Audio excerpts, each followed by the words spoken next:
여러분 네파에 벌써 포도밭에 포도가 다 익었죠? 예.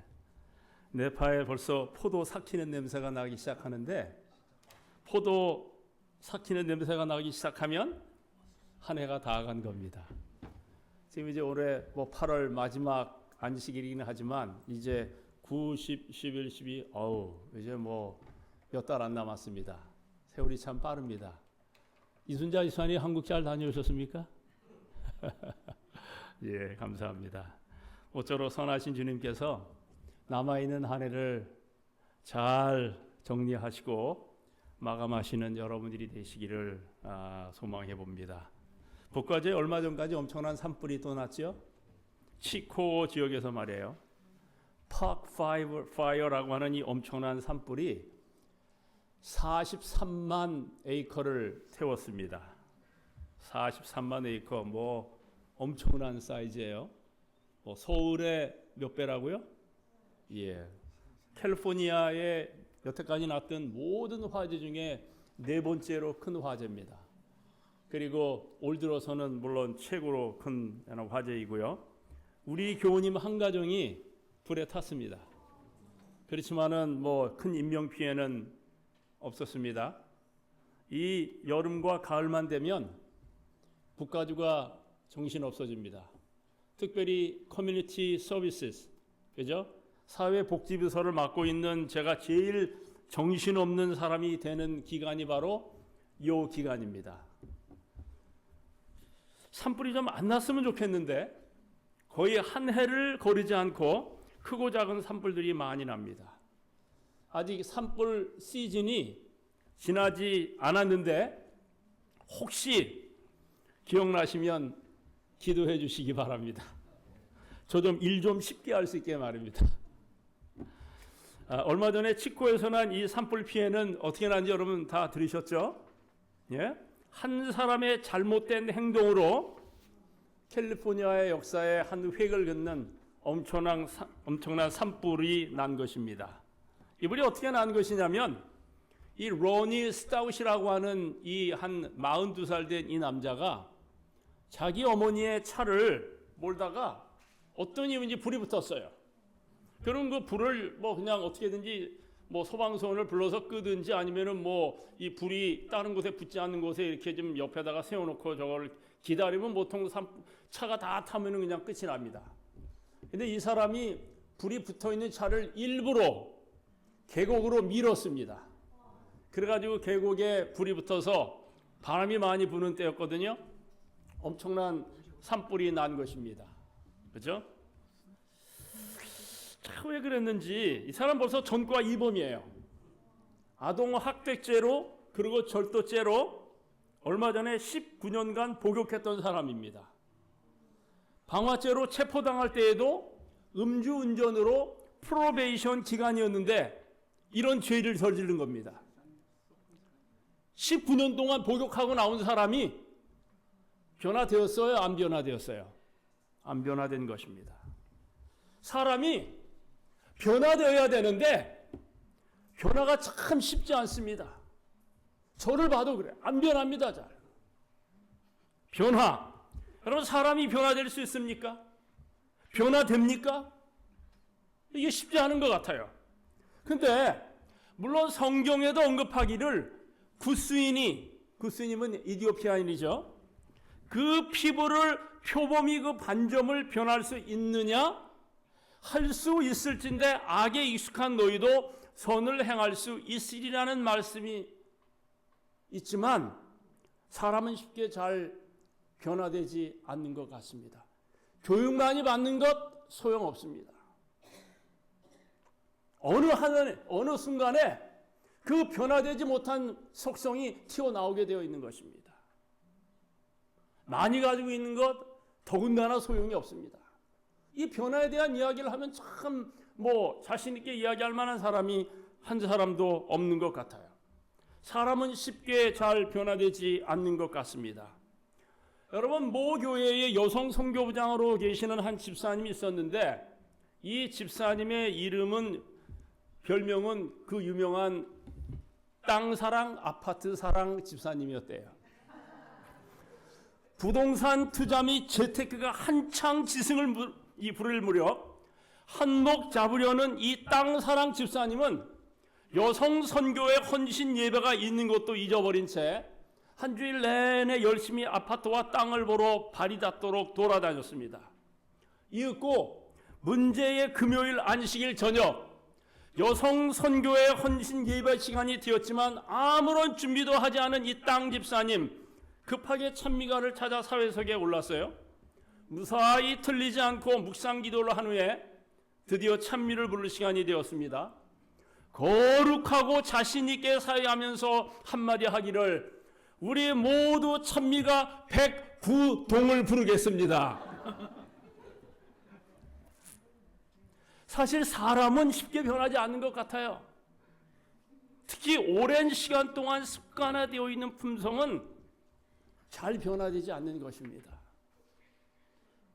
어떻게 보면 우리는 교회 나오면서 저를 비롯해서 대부분의 이 그리스도인들은 변화를 커버하고 가장하고 있는지 몰라요. 그러나 우리는 우리 자신을 잘 압니다. 그죠? 하나님 앞에 벌거벗어 있는 우리의 모습을 비춰보면 참 이러면 안 된다는 걸 알면서도 잘 안 되는 것입니다.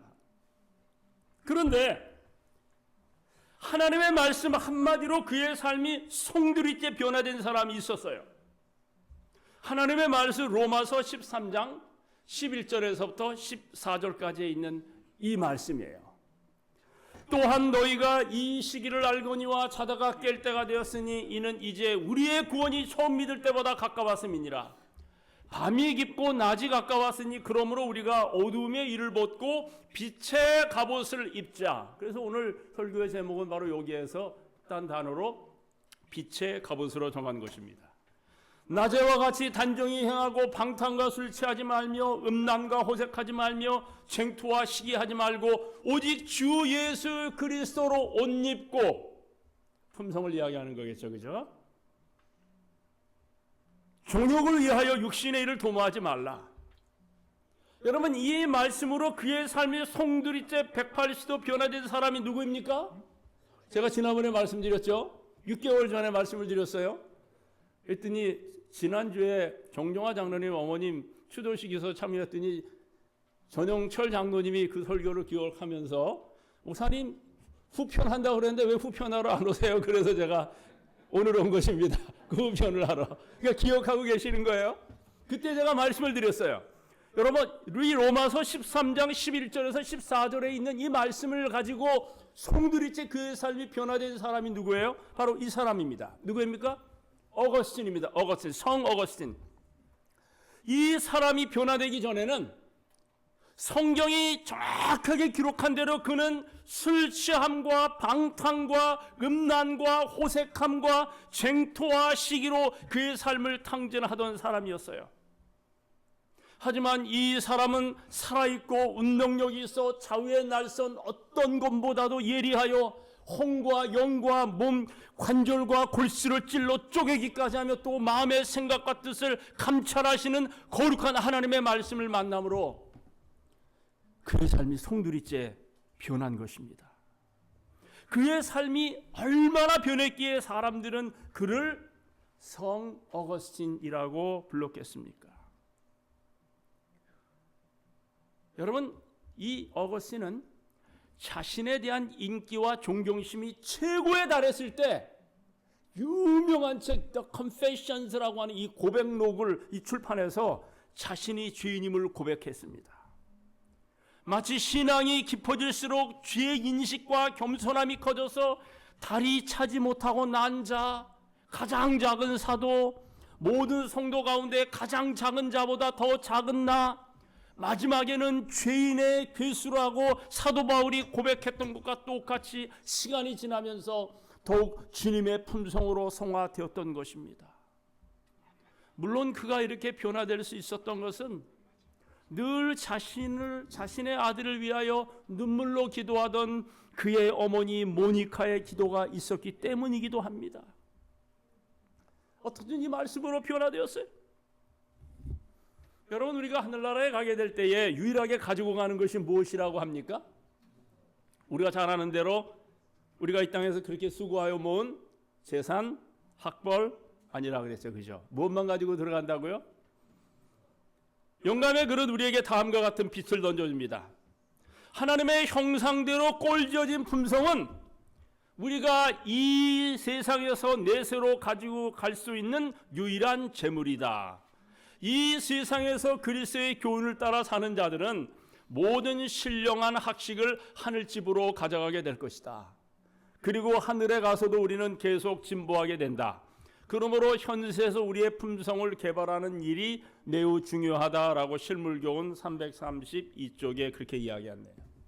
하나님의 형상대로 꼴지어진 품성밖에 우리가 하늘나라 가져갈 게 없다고 말씀하신 거예요. 그러면 하나님의 형상대로 꼴지어지지 않으면 우리가 하늘나라 갈 수 있다는 이야기예요, 못 간다는 이야기예요? 어떻게 보면 못 간다는 이야기일 수도 있는 것입니다. 그래서 우리가 무슨 일이 있어도 하나님의 형상처럼 변화되어야 되는데 이게 쉽지가 않은 거예요. 여러분 마태복음 22장에 보면은 예수님께서 천국에 관한 비유를 말씀하시면서 어느 왕이 자기 아들을 위하여 혼인잔치를 베푼 어느 왕의 비유를 듭니다. 소와 살찐 짐승을 잡고 모든 것을 갖추어서는 종들을 보내어 사람들을 청합니다. 사람들이 왔어요, 안 왔어요? 안 왔습니다. 밭일 해야 한다고 안 오고, 장사해야 한다고 안 오고, 소 5겨리를 샀기 때문에 안 되고, 장가 가야 되기 때문에 이 사람들은 그 당시 문화를 비춰보면 모두 부유했던 사람들이에요. 여러분 이 예수님 당시에 이 팔레스타인 지역에 살던 그 식민지에 이 쪄로 살던 그 당시에 이 지역에 살던 사람들이 밭을 샀다라고 하는 거는 그 대단한 겁니다. 밭을 샀기 때문에. 그리고 소 5겨리의 소를 샀다라고 하는 거는요, 한 마리 소도 찾기 힘든 때인데 5겨리의 소를 샀고 그걸 테스트해야 되기 때문에 못 간다고 하는 거는 이 사람은 그 당시에 무척 부유한 사람이었어요. 요즘은 모르겠어요. 여러분 쉬울지 모르지만은 그 당시에 장가 가는 것 여러분 그냥 장가 갑니까? 지금 눈만 딱 맞아가지고 그러면 야 우리 아무것도 없이 그냥 모여서 시작하자라고 서로 결혼을 하고 시집가고 장가가고 하는 시대이긴 하지만은 이 당시에 결혼의 풍습은 장가를 가려면 나우리 결혼 지참금을 어마어마하게 그 남자가 그 여자 집에 제불하여야 그 여자를 데리고 올 수 있는 그 문화였던 것입니다. 그러니 장가 가야 되기 때문에 못 온다고 하는 거는 뭐예요? 그만큼 부유하다는 이야기입니다. 그런데 이 모든 사람이 다 예수님의 초청에 응하지 않은 겁니다. 이 왕의 초청에 응하지 않은 겁니다. 이들은 심지어 초청하러 나간 종들을 잡아서 능욕하고 죽입니다. 그랬더니 임금이 어떻게 했어요? 노하여 가지고는 군대를 보내어 그 살인한 사람들을 그냥 청소해버렸어요. 그러고는 뭐래요? 어떻게 해요? 청한 사람들은 합당치 않으니 사거리 길거리에 나가서 사람들을 만나는 대로 혼인잔치에 청하여 들어오라고 합니다. 그랬더니 악한 자나 선한 자나 만나는 대로 모두 데려오니 혼인잔치에 손님이 가득하게 돼요. 근데 임금이 딱 보니까는 누가 있는 거예요? 예복을 입지 않은 사람이 있는 것입니다. 그래서 어찌해서 제공해준 예복을 입지 않고 여기 들어왔냐고 하니까 대답을 못하고 우물쭈물하는 것입니다. 그랬더니 임금이 사람들에게 말해가지고는 그 수족을 결박하고 바깥 어두운 데 던지라고 냅다 내어 쫓는 것입니다. 물론 예수님께서 말씀하신 이 이야기는 비유요 상징인 것입니다. 그죠? 이 임금이 예복을 준비를 안 해줬으면 모르는데 예복까지 다 준비해가지고 들어오라고 하는데 그걸 일부러 입지 않고 들어온 거는 뭐를 상징한다고요? 여기서 예복은 무엇을 의미한다고요? 이렇게 이야기합니다. 우리 재림교회 성경주석은 이렇게 주석합니다. 혼인 예복은 그리스도의 의를 상징한다. 그러므로 혼인 예복을 거절하는 것은 사람들이 하나님의 아들과 딸이 되는 자격을 부여하는 품성의 특징들을 거절하는 것을 나타낸다. 비유에 나오는 손님들처럼 우리에게는 입기에 합당한 자신의 옷이 없다.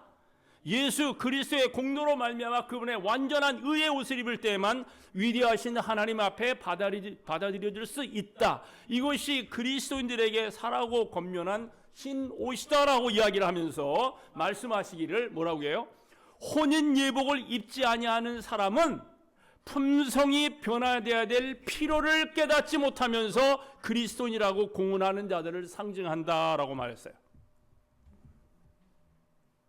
이게 우리의 딜레마야, 그죠? 근데 우리가 인간의 힘으로 우리의 품성이 변화될 수 있다고요? 그렇게 할 수 없어요. 오직 우리가 하나님의 말씀을 받아 그 말씀에 끊임없이 순종하고 자신을 복종시킬 때에 이런 일이 가능한 것입니다. 그래서 사람은 할 수 없세 오직 하나님께는 능치 못할 일이 없다라고 말씀하신 말씀이 그 다음에 기록되어 있는 이유가 바로 그것인 것입니다. 그래서 우리가 지난번에 제가 설교했을 때에 로마서 13장 11절에서 14절에 언급된 빛의 갑옷, 우리의 품성에 관한 문제를 베드로서 1장 4절에서 8절에 있는 말씀, 베드로 사도가 신의 품성에 대해 말씀하신 말씀과 대비해서 말씀드린 것 기억나시는지 모르겠어요.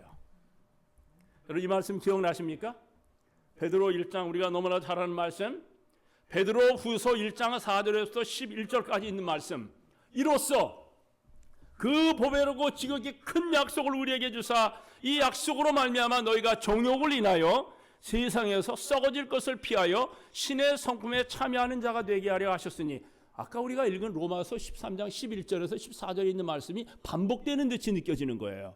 우리가 아는 것처럼 로마서는 바울 사도가 기록한 말씀이고 이 베드로후서는 사도 베드로가 기록한 말씀인데, 성경을 읽다 보면 어찌 이 사람들이 이렇게 유사하게 성경을 기록했느냐라고 생각할 때가 많이 있을 정도로 성경의 영감은 동일한 성령에 말미암는 것을 우리가 알게 됩니다. 그래서 여기 뭐라고 말씀하시냐면은, 이러므로 너희가 더욱 힘써 너의 믿음의 덕을 덕의 지식을, 지식의 절제를, 절제의 인내를, 인내의 경건을, 경건의 형제우애를, 형제우애의 사랑을 공급하라.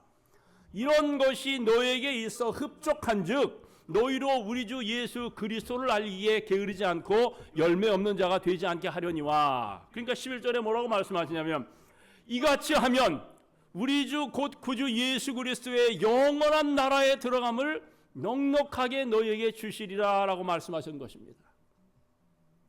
여러분 제가 여러 달 전에 드린 말씀 기억나실지 모르겠어요.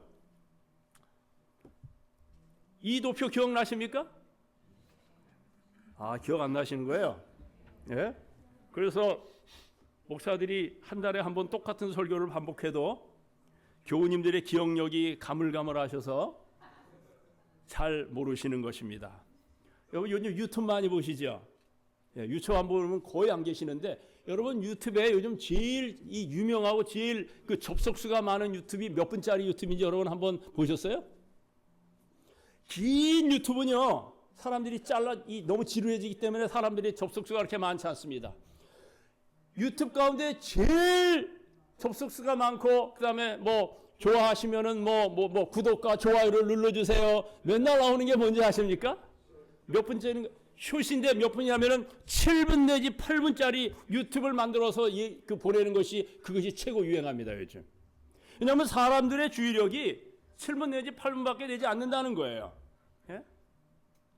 그래서 요즘 사람들이 그래서 팍팍팍팍 지나가는데 너무 많은 것을 보기 때문에 기억을 잘 못하는 것입니다. 그래서 선 목사님, 은혜스러운 설교, 감동적인 설교가 있으면 한 달에 한 번 반복하세요. 똑같이. 교우님들 기억 잘 못하십니다. 여러분 이게요, 이전에 제가 이걸 말씀드리면서 다 말씀 못 드리니까 다음에 후편 말씀드린다고 제가 말씀을 드렸던 그 도표예요. 기억하시든 마시든 베드로서 1장 1절에서 1절 4절에서 7절에 말씀하신 신의 품성에 도달하는 과정을 이 도표로 그린 그림이 바로 저 오른쪽에 있는 저 도표예요. 가장 밑에 무엇이 있습니까? 신의 품성에, 하나님의 품성에 도달하기 위한 가장 첫 번째 단계가 뭐라고 제가 말씀을 드렸어요? 여기 베드로 사도가 이야기했던 것처럼 믿음이요, 믿음. 그죠? 믿음이라고 말씀드렸습니다. 그죠? 그 다음에 믿음의 뭐를? 믿음의 덕을. 이 믿음의 덕이 없으면 그 믿음을 가지고 뭐 한다고요? 사람을 판단하고 비판한다고요. 그러면 새벽기도에 열심히 나온 사람이 새벽기도 못 나, 힘들어가지고 졸려가지고 못 나온 사람을 그냥 가차없이 새벽기도도 안 나면서 무슨 예수를 믿는다 그러느냐 그러면서 금식기도 열심히 한 10일 동안 해가지고는 하늘의 빛을 쭉 많이 받는 사람이 나와가지고는 금식기도 안 하는 사람을 향하여 금식기도 안 하면서 무슨 예수 믿는다는 말을 하는, 비판에 나서 화살을 쉽게 돌리는 이유가 바로 거기에 있는 것. 그래서 믿음의 덕이 있어야 되는 것입니다. 덕. 예? 그리고 덕의 뭐를? 지식을, 지식의 절제를, 그리고 절제의 인내를. 기억나십니까? 예? 전혀 기억나지 않으시죠? 덕 말씀드릴 때에 할머니 할아버지 게임 이야기 말씀드린 거 기억 안 나셔요? 예? 힌트로는 평생 뭐 연분 뭐 그랬더니 뭐 평생 원수 이렇게 혹시 뭐라도 뭐 기록하실지 모르겠어요. 그리고 지식 말씀드릴 때에 제임스 왕 시찰 때 일어난 이야기, 그래서 그 경험 때문에 킹 제임스 버전 흠정역 성경 번역이 시작된 이야기, 그리고 절제를 말씀을 드릴 때에 구시화문 이야기. 제가 지난번에 말씀드린 구시화문, 화가 들어오는 문은 어디다? 화가 들어오게 하는 문은 어디다? 입이다. 그래가지고 저기 낚시하는 사람 여자가 낚시하는 거 보고서는 그죠? 정말 하루 종일 공치다가 낚시를 잡아가지고는 신이 났는데 그 한 마리 어떤 여자분이 지나가다가 그 낚시하는 사람을 실컷 비난하다가 그 낚시꾼한테 무슨 얘기 들었다고요? 저 고기가 입만 다물었으면 안 잡혔을 텐데. 기억나시는지 안 나시는지 모르지만 그죠? 거기까지 제가 말씀을 드렸잖아요. 그리고 이 모든 것들이 바른 그리스도의 품성을 배양하는 일에 절대적으로 중요한 일이라고 말씀을 드렸어요. 그리고 이제 인내, 아마 제가 여기까지 한번 말씀드린 것 같은데, 인내를 말씀드리면서 한 할머니의 놀라운 신앙에 관하여 말씀드렸는데 기억이 아마 안 나실 것 같아요. 그죠? 여기 인내, 절제의 인내를, 여러분 이 단계가 참 중요한데, 여러분 이 할머니가 말해요. 네시벨 신문에 이 등장한 할머니인데 실질적으로 등장하셨던 할머니예요. 이 할머니는 오래전에 테네시주의 네시벨 신문에 보던 적이 있는 분인데, 여러분 기억을 한번 도와드리기 위해서 다시 한번 말씀을 드릴게요. 이 기사의 제목은 크레이그 부인은 도대체 어떻게 된 사람인가라는 이 기사가 신문에 올라간 거예요. 내용인즉슨 80회 생리신을 맡게 된 이 리사 크레이그라고 하는 이 할머니가 20년 동안에, 여러분 20년 동안에 1년에 52주니까 20년이면은 몇 주예요? 1040주 동안에 한 주도 한 주말도 빠지지 않고 교회의 대예배에 참석했다는 놀라운 사실이에요.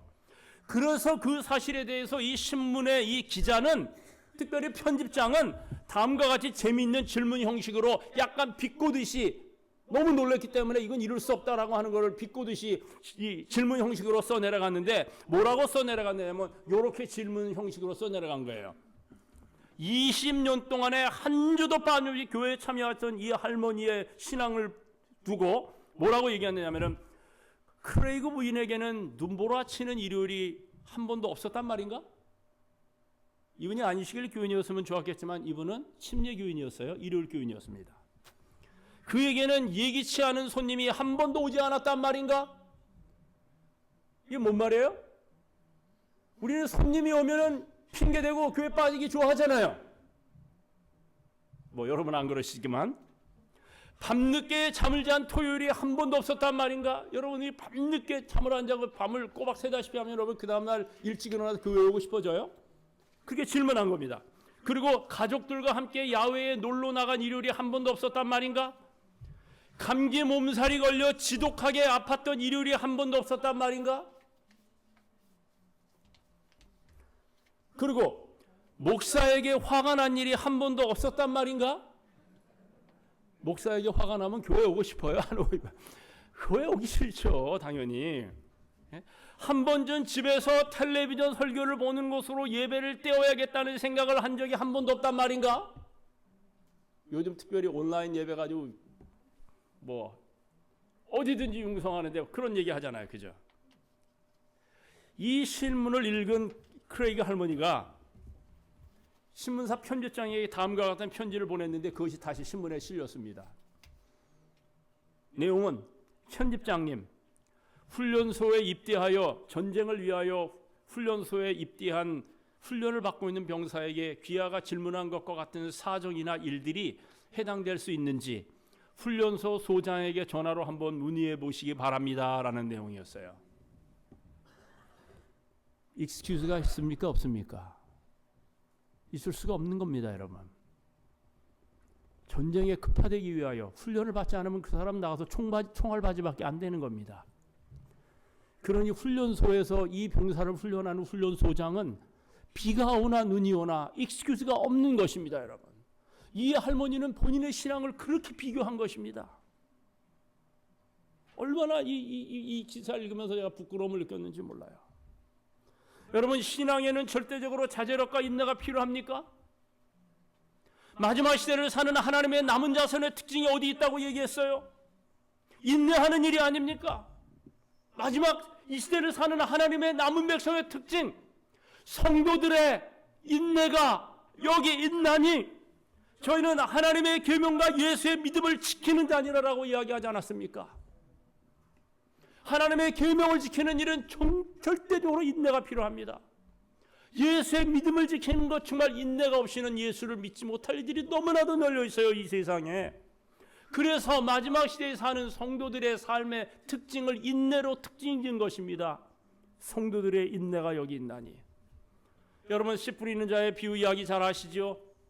4가지의 땅을 씨를 뿌리는 이야기입니다. 처음에는 길가에 씨를 뿌려요. 두 번째는 돌짝밭에 뿌리고, 세 번째는 가시덤불밭에 뿌립니다. 그리고 네 번째는 옥토에 뿌리는데, 우리가 아는 대로 길가는 그저 밴들밴들해가지고 새가 와가지고 다 먹어버려요.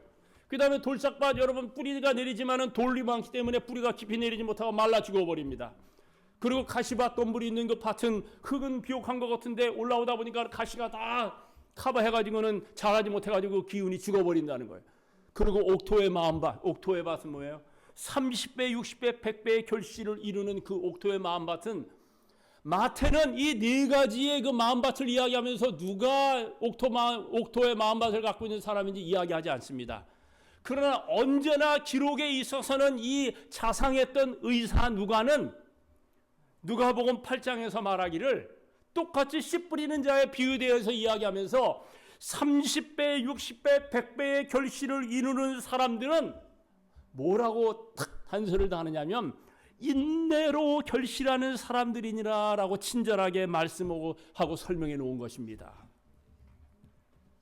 여러분, 우리의 신앙에 인내가 없었으면 아마 이 자리에 앉아 계시지 못할 분들이 아마 대부분이었을 거예요. 참아주는 겁니다. 참았기 때문에 이 자리에 나와 앉아 계신 분들이 아마 이곳에 계시는 대부분의 분들이라고 저는 생각을 합니다.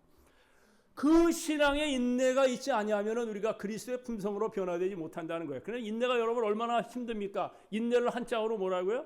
마음 심자 위에다 칼을 올려놓는 것, 그죠? 칼이 그 마음을 찌르듯이 고통스럽지만은 그걸 감내해내는 것이 바로 인내라고 하는 것입니다. 그리고 인내에 무엇을 더하라고요? 인내에 경건을 더하라고 했습니다, 여러분. 여기서 경건은 하나님 앞에서 본분을 다한다는 의미인 헬라어인 유세비아라고 하는 단어에서 파생되었어요. 이것은 하나님 앞에 서 있는 바른 경배자의 모습을 이야기하는 것인데, 개인적으로도 집단적으로도 하나님 앞에 흠없이 서 있는 바른 예배자의 모습이어야 한다는 것입니다. 그리고 이 단어는 이 세상이라는 개념과 동떨어져 사용되는 단어가 아니라 이 세상이라는 환경 속에서 하나님께 본분을 다하는 예배자라는 개념에서 사용된 낱말이 유세비아라는 낱말인 것입니다. 그런데 이 경건이라는 단어는 우리가 단체적으로 주님을 예배할 때 사용되는 이 단어보다는 단체가 아니라 나 개인이 혼자 있을 때의 신앙의 삶을 더 자주 이야기할 때에 이야기하는 것으로 많이 기록되어 나와요. 이 말은 무슨 말이에요? 사람이 보든 안 보든 하나님이 보고 계시기 때문에 자신의 삶을 삼가하여 예배자의 모습으로 언제나 머물러야 함을 우리에게 이야기해 주는 것입니다. 남이 보면 하고, 혹은 남이 보면 안 하고, 남이 보지 않으면 하고, 남이 보지 않으면 안 하고, 참다운 경건은 이것이 아니라는 것입니다. 언제나 하나님의 의식 속에서 사는 것이 바로 바른 경건이라는 것입니다. 근데 이 공자가 이 논어에 보니까는 그런 말을 써놨는데, 여러분 아마 들어보셨어요. 신독이라는 말 들어보셨어요? 신독? 신독이라는 말은 이 공자가 똑같이 그의 글 가운데에 이 논어에 이야기하기를 신독, 혼자 있을 때에 스스로 삼가하는 것을 신독이라고 표현해 놨더라고요. 그게 어떻게 보면은 이 성경의 이 경건이라고 하는 유세비아라고 하는 단어와 상당히 유사한 것입니다. 여러분 이 코람데오라는 말 들어보셨죠? 코람데오, 너무 흔한 말. 라틴어로 뭐예요? 하나님의 임재 안에서, 아님 혹은 하나님의 면전 앞에서라는 이 의미가 바로 이 코람데오라는 말이에요. 우리의 삶이 코람데오해야 한다는 것입니다. 이 말은 우리가 무엇을 하든지, 우리가 어디에 있든지 그 모든 것을 하나님께서 살펴보시고 계시다는 사실을 인식하면서 사는 삶을 말하는 것입니다. 이것은 경찰처럼 우리 뒤에서 우리가 잘못하는 것이 없나를 살펴보신다는 의미가 아니라 무소부재하신 하나님의 주권을 인정하고 또 인식하면서 우리의 삶을 한결같은 충직함으로 살아가는 것을 의미하는 것입니다. 상황과 형편에 관계없이 항상 그분께 영광을 돌리며 사는 삶이 우리가 살 수 있는 온전한 삶, 경건한 삶인 것입니다. 여러분, 코람데오의 삶을 사는 것은 그런 삶을 사는 거예요. 자신의 삶을 신앙적인 부분과 비신앙적인 부분으로 나누는 그리스도인은 사실 경건과는 동떨어진 삶을 사는 것이랍니다. 교회를 가야 하는 안식일에만 그리스도인이고 교회를 가지 않고 사회에서 생활해야 하는 시간은 전혀 신앙적일 필요가 없다고 생각하는 것은 올바른 그리스도인의 경건의 삶이 아닌 것입니다. 우리가 가져야 할 큰 생각은 모든 삶이 비신앙적이든지 그렇지 않으면 어떤 삶도 신앙적이지 않다라고 하는 것입니다. 삶을 종교적인 삶과 비종교적인 삶으로 나누는 것 자체가 사실은 바른 신앙의 모습이 아닌 것입니다. 어떤 사람이 돈을 버는 사업을 하든지 법을 이용하는 변호사 일을 하든지 아니면 집에서 소뚜껑을 운전하시는 주부 일을 하든지 모두 코람데오로서 자신의 소명을 완수한다면 그 사람은 자신의 소명을 완수하는 영혼을 구원하는 전도자만큼이나 신앙적으로 행동하는 것을 의미하는 것입니다. 이는 다윗이 목자가 되라는 하나님의 부르심을 받아 순종했을 때나 특별한 은혜로 왕으로 기름 부음을 받았을 때나 마찬가지로 신앙적이었다는 것을 뜻하는 것입니다. 이는 예수님께서 겟세마네 동산에서와 마찬가지로 아버지의 몫의 작업장에서 일하실 때에도 모든 면에서 신앙적이셨다는 것을 똑같이 의미하는 것입니다. 하나님 앞에서 충직함은 우리가 일관성 있는 신앙적인 삶을 살아갈 때에 발견되는 것입니다. 여러분, 야고보서 1장 27절에는 경건에 대해서 이렇게 말하고 있어요. 하나님 아버지 앞에서 정결하고 더러움이 없는 경건은 뭐라고요?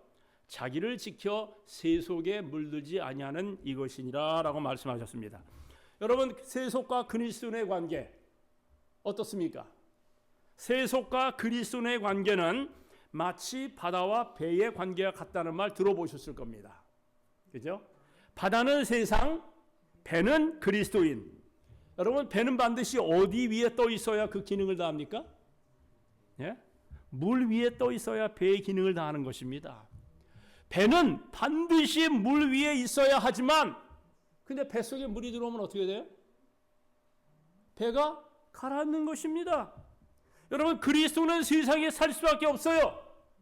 그런데 그리스도의 삶 속에 세상이 너무 들어오면 그리스도인이라고 하는 배는 침수가 되어 가라앉을 수밖에 없게 되는 것입니다.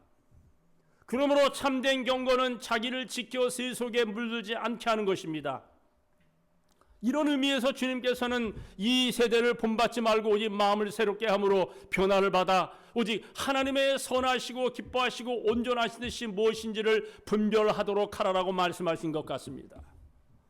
이렇게 되기 위해서 우리는 하나님의 말씀과 영적인 일에는 예민하고 세상적인 것들에 대하여는 둔하여질 필요가 있는 것입니다. 그런데 세상적인 일에는 예민하고 하나님의 말씀과 영적인 일에 대해서는 둔하게 되면 안 되는 것입니다.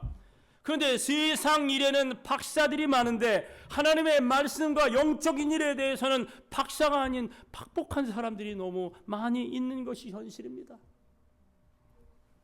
여러분, 거북이 신자라는 말 들어보셨어요?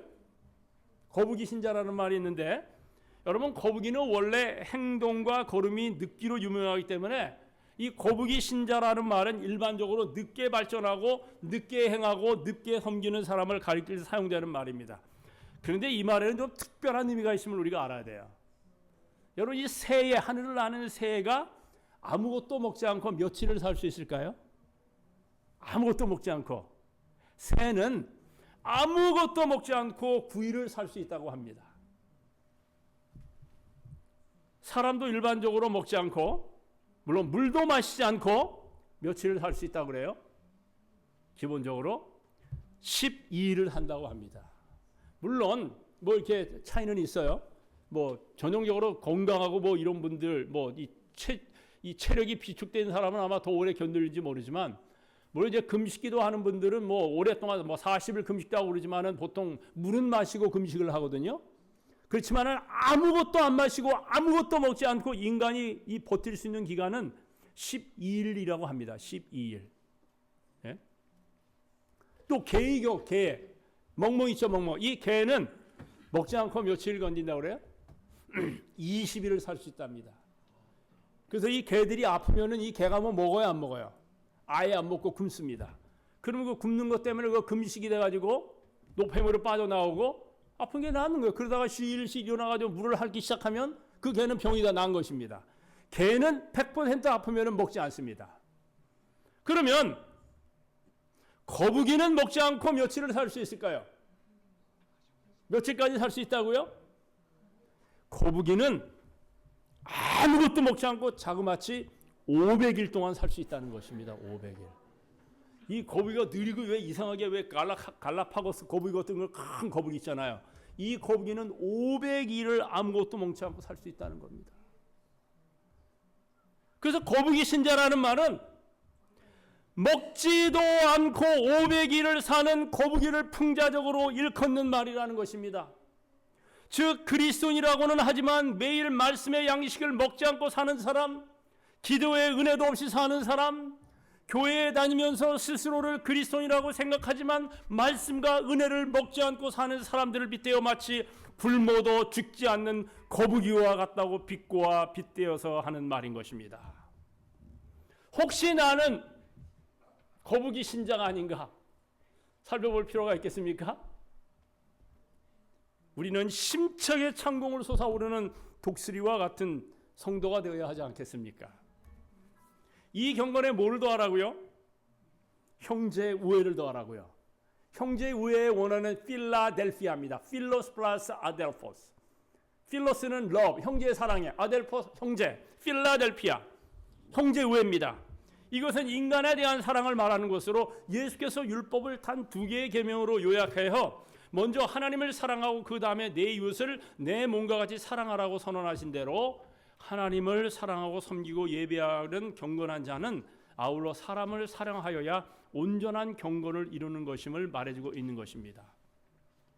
하나님을 저버린 인간 사랑은 단명하고 거짓일 수 있고 인간을 도외시한 하나님에 대한 사랑은 때때로 광신으로 나타나기가 쉽습니다. 그래서 참된 경건은 위에 야고보서 1장 27절에서 말씀하신 대로 고아와 가부를 그 환난 중에 돌아볼 것을 말씀하신지 몰라요. 참된 경건은 세상에서 형제를 사랑하며 실천할 때 참된 경건이 따르고 이 참된 경건의 삶에 품성 변화가 따라오는 것입니다. 경건하게 살고자 하면 형제와의 관계, 자매와의 관계가 바르고 행복하고 사랑으로 충만한 관계여야 된다고 이야기하는 것입니다. 이 아름다운 경건이 가장 가까운 데서부터 시작해서 넓게 이웃에게로 퍼져나가는 삶을 살아야 됨을 우리에게 말씀하고 계셔요. 여러분, 마틴이라는 한 청년이 있었습니다.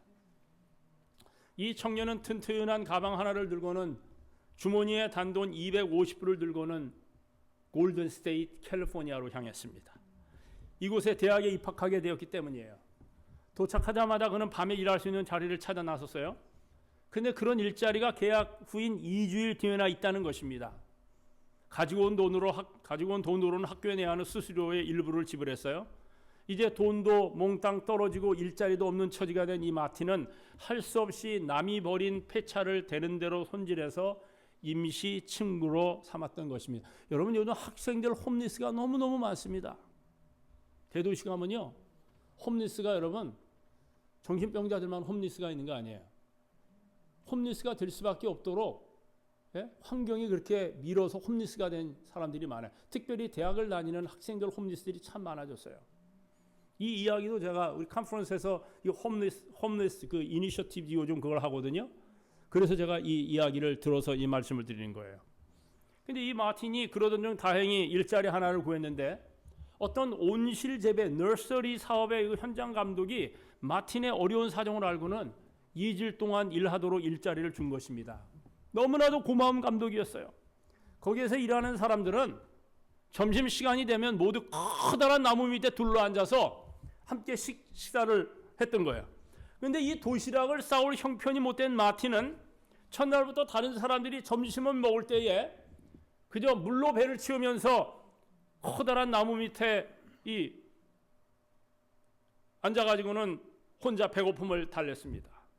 그때 옆자리에 앉아있던 현장 감독의 중얼거리는 불평하는 소리가 들립니다. 젠장, 이놈의 마누라가 나를 코끼리로 하나?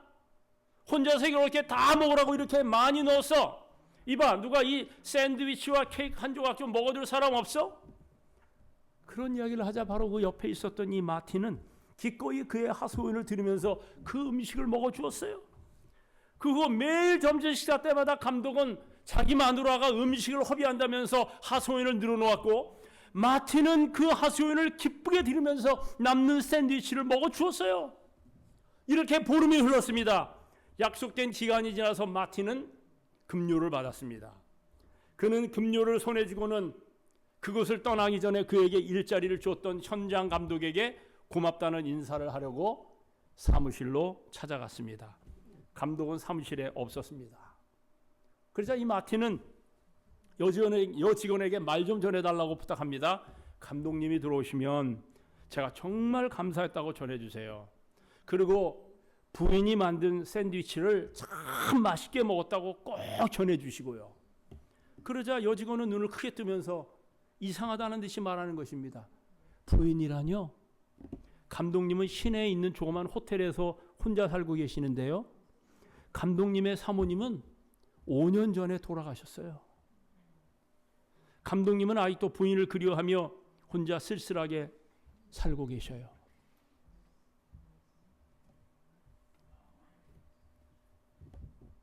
이게 무슨 얘기예요? 무슨 얘기인지 아시죠? 마지막으로 이 형제 외에 무엇을 공급하라고요? 사랑을 공급하라고요. 아까 위에 언급된 형제 외에는 필라델피아, 형제의 사랑인데 여기에 사용된 사랑을 공급하라고 말씀한 이 사랑은 뭐예요? 아가페입니다. 이 아가페, 하나님이 인간을 사랑하시는 사랑을 말할 때 사용되는 무조건적인 사랑의 언어 아가페. 모든 사랑을 능가하고 모든 사랑에 참된 의미와 목적 그리고 힘을 주는 절대적인 하나님의 사랑, 바로 그 아가페의 사랑을 공급하라는 것입니다. 여러분, 우리가 이 아가페의 사랑으로 살면 뭐가 문제가 되겠습니까, 여러분? 그리고 바울 사도가 고린도전서 13장에서 이야기한 사랑은 언제나 오래 참고 사랑은 언제나 온유하며 사랑은 언제나 시기하지 아니하며, 우리가 가지고 있지 못한 품성을 적나라하게 이야기하는 그저 고린도전서 13장에 나오는 그 사랑은 무슨 사랑이에요? 아가페 사랑이에요. 여러분 한번 원어 한번 살펴보세요. 아가페 사랑입니다. 아가페의 사랑을 우리가 예수님께로부터 받지 못하면 그런 사랑은 나타날 수 없음을 우리에게 이야기해 주는 것입니다. 이 아가페의 사랑이 우리에게 실천될 때에 여러분, 우리 주변에 어떠한 혁명적인 일이 일어나지 않겠습니까? 우리에게 큰 도전이에요. 저에게 큰 도전입니다, 여러분. 예? 근데 이 아가페 사랑이 우리에게 적나라하게 실천되고 나타나는 것이 어디입니까? 예수님의 십자가입니까? 이 십자가에서 우리를 향한 하나님의 무조건적인 아가페 사랑이 실천됐고 외쳐진 것입니다. 여러분, 저 십자가는 사랑의 드라마의 절정입니다. 그리고 지고한 사랑의 고백, 사랑의 심장 파열 사건입니다. 십자가는 예수님이 하나님과 나의 이름을 부르다가 죽으신 곳입니다. 예수께서 한 손으로는 내 손을 붙잡고 한 손으로는 하나님의 손을 붙잡고 사랑의 심장이 터진 곳이 바로 십자가인 것입니다. 이런 사랑만 있으면 우리에게 무슨 문제가 되겠습니까? 성도가 이 사랑을 모든 것 위에 더할 수 있을 때에 비로소 그의 모든 것을 온전케 하여 하나님의 성품에 참여하는 자가 되는 것이 아니겠습니까? 그렇게 하면 우리의 품성에 주님의 품성이 자리 잡지 않겠어요? 그렇게 하면 우리에게 빛의 갑옷이 입혀지지 않겠습니까? 그러면 우리가 그렇게 이루기를 원하는 주님의 나라에 넉넉히 들어감을 얻게 되는 일이 있지 않겠습니까? 이런 자세로 주어진 삶을 살도록 하십시다. 그래도 우리는 연약해서 또 쓰러지고 넘어질 것이고 믿음과 전혀 상관없이 덕이 없이 말씀의 지식이 다 탕진되어서는 그리고 말과 행동에 절제하지 못하고 인내하지 못하여 남에게 상처 주고 또 그로 인해 나도 상처받고 쓰러지고 난리가 나겠지만 십자가에서 보여주신 긍휼이 한량없인 주님의 은혜로 다시 일어나서 주님 닮아가는 아름다운 이 믿음의 여정에 승리하시는 저와 여러분이 되시기를 간절히 주님의 이름으로 축복합니다. 여러분 말씀을 마치면서요, 제가 이분 이야기만 한마디 말씀드리고 마칠게요. 1909년 여성 최초로 노벨 문학상을 받은 분이 계시는데 그분은 스웨덴의 셀마 라겔로프라는 분인데 이분이 이 진홍 가슴새라고 하는 동화를 썼어요. 이 동화입니다. 이 동화를 읽어보시면 이런 이야기가 나옵니다. 하나님께서 세상의 모든 동물들을 다 만드시는데 잿빛 털을 가진 새 한 마리를 만드시고 이름을 전혀 그의 모습과는 상관없는 진홍 가슴새라고 이름을 붙여주셨어요. 새가 물었어요. 하나님, 저는 온몸이 잿빛이고 회색인데 왜 저를 갖다가 진홍 가슴새라고 붉은 가슴새라고 이름하셨는지요? 아무리 봐도 붉은색이 없는데요. 그때 하나님은 말씀하십니다.